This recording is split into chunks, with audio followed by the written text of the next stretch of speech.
ఈ లోతైన విశ్లేషణకు స్వాగతం. ఈరోజు మనం డాక్టర్ సోలమన్ లాల్ రాసిన వయర్డ్ ఫర్ జాయ్ పుస్తకం గురించి మాట్లాడుకుందాం. అవును. ముఖ్యంగా దాని పరిచయం, మొదటి అధ్యాయం. ఇది మన ఎమోషన్స్, మన ప్రేరణలు, వీటన్నిటి వెనుక ఉన్న హార్మోన్ల గురించి కదా.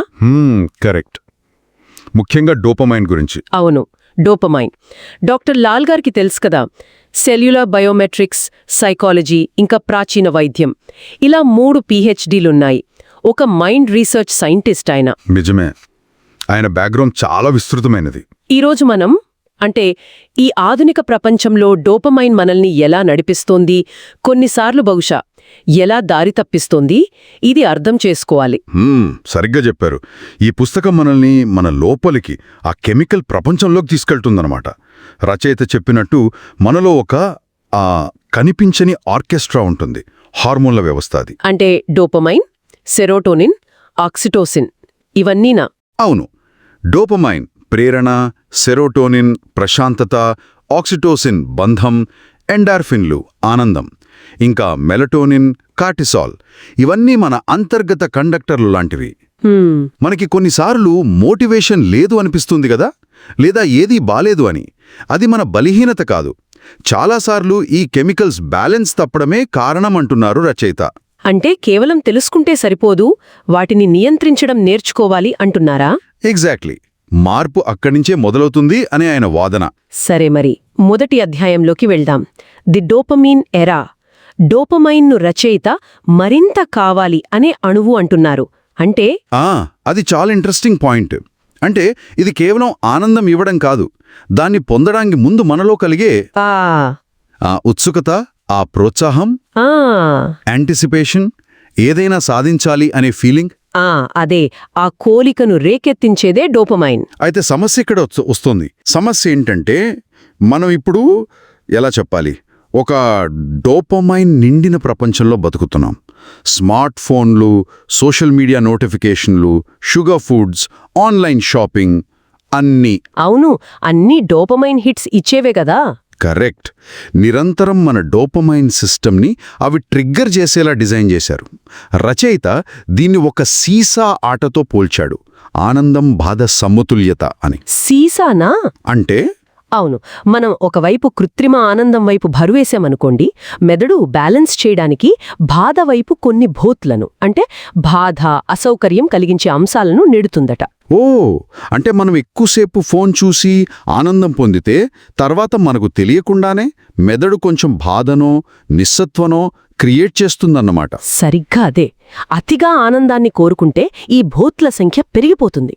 అప్పుడు ఆనందం కంటే బాధ, నిస్సత్వ ఇవే ఎక్కువైపోతాయి. దీన్నే క్షీణిస్తున్న డోపమైన్ సూత్రం అన్నారా? Law of diminishing dopamine. అంటే అదే ఆనందం మళ్లీ పొందాలంటే ఇంకా ఎక్కువ స్టిమ్యులస్ కావాలి, కానీ వచ్చే ఆనందం మాత్రం తగ్గిపోతోంది. ఇది కేవలం డ్రగ్స్ లాంటి వ్యసనాలకే కాదు, మన రోజువారీ జీవితంలో ఫోన్ వాడకం, చక్కెర తినడం, నిరంతరం వార్తలు చూడటం, వీటన్నిటికీ వర్తిస్తుందంటున్నారు రచయిత. అవును. మన పూర్వీకులకు మనుగడకు ఉపయోగపడింది ఈ డోపమీన్ వ్యవస్థ, ఆహారం వెతకడానికి, కొత్తది నేర్చుకోవడానికి. కానీ ఇప్పుడు టెక్ కంపెనీలు, ఫుడ్ కంపెనీలు దీన్ని హైజాక్ చేశాయా? అదే ఆయన పాయింట్. దీన్నే డోపమీన్ ఎకానమీ అంటున్నారు. మన అటెన్షన్, మన ఏకాగ్రతే ఇక్కడ అసలు పెట్టుబడి. ఈ కంటిన్యూస్ స్టిమ్యులేషన్ వల్ల ఏమవుతుందంటే మెదడు తనని తాను రక్షించుకోవడానికి డోపమీన్ తీసుకునే రిసెప్టర్లను తగ్గించేస్తుంది. డౌన్ రెగ్యులేషన్ అంటారు దీన్ని. అంటే ఆనందాన్ని అనుభవించే శక్తి తగ్గిపోతోందా? ఎన్హెడోనియా అంటారే అదా? అవును, అదే. సహజంగా వచ్చే చిన్న చిన్న ఆనందాలను కూడా ఫీల్ అవ్వలేని స్థితి. ఎక్కువ స్టిమ్యులేషన్ కోరుకుంటూ చివరికి ఏమీ అనుభూతి చెందలేకపోవడం. ఇది వింటుంటే కొంచెం ఆందోళనగా ఉంది. నిజమే. కానీ రచయిత ఇక్కడ ఒక ఆశ కూడా చూపిస్తున్నారు. అదేంటి? పరిష్కారం ఉంది. అదేంటంటే ముందు దీని గురించి తెలుసుకోవడం, అవగాహన. మనం వీక్ కాదు, మన బ్రెయిన్ ఈ ఎక్సెస్ స్టిమ్యులేషన్కి అడ్జస్ట్ అయిపోయింది. దానికి ఒక రీసెట్ కావాలి. రీసెట్ అంటే డోపమైన్ ఫాస్టింగ్ లాంటిదా? కరెక్ట్. డోపమైన్ ఫాస్టింగ్ అంటే కృత్రిమ ఉద్దీపనలకి, phone, social media, processed foods, వీటికి కొంచెం దూరంగా ఉండటం, నిశ్శబ్దం, సరళత్వం పాటించటం. దానివల్ల బ్రెయిన్ మళ్ళీ బ్యాలెన్స్ అవుతుందా? అవును. మెదడులోని ఆ డోపమైన్ రిసెప్టర్లు మళ్ళీ సెన్సిటివ్ అవుతాయి. సహజ సమతుల్యత వస్తుంది. ఇది మన తప్పు కాదు, మనం కేవలం రసాయనికంగా శృతి తప్పామో అని రచయిత భరోసా ఇస్తున్నారు.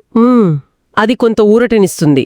ఆ తాత్కాలికంగా ఆనందం లేకపోవడం భరించగలిగితే చిన్న చిన్న విషయాల్లో ఆనందాన్ని తిరిగి పొందే శక్తి పెరుగుతుందన్నమాట. అర్థమైంది. సో ఈ చర్చ నుంచి మనం తీసుకోవాల్సింది ఏంటంటే, మనం ఫీల్ అయ్యే ఈ అలసట, ప్రేరణ లేకపోవడం, నిస్సత్వత, వీటికి కారణం మన డోపమిన్ సిస్టమ్ మీద పడుతున్న ఈ మోడర్న్ ప్రెషర్ కావచ్చు. అవును, మన లోపలి ఈ కెమిస్ట్రీని అర్థం చేసుకోవడం మొదటి మెట్టు. చాలా ముఖ్యమైన విషయం ఇది. మరి డాక్టర్ లాల్ చెప్పిన ఈ విషయాల బట్టి శ్రోతలు ఆలోచించాల్సిన ఒక ప్రశ్న ఉంది. మన మెదడు యొక్క ఈ పాతకాలపు వ్యవస్థను ఈ కొత్త డోపమైన్ ఎకానమీ రోజూ హైజాక్ చేస్తున్నప్పుడు మన అంతర్గత కండక్టర్ పాత్రను మనం తిరిగి ఎలా తీసుకోవచ్చు? దానికోసం ఈరోజు మనం వేయగల ఒక చిన్న ఉద్దేశపూర్వకమైన అడుగు ఏంటి? అది 5 నిమిషాలు ఫోన్ పక్కన పెట్టడమా, లేక కిటికీ దగ్గర నిలబడి బయట చూడటమా? ఏదైనా సరే, ఆ మొదటి అడుగు ఏమయ్యి ఉంటుంది?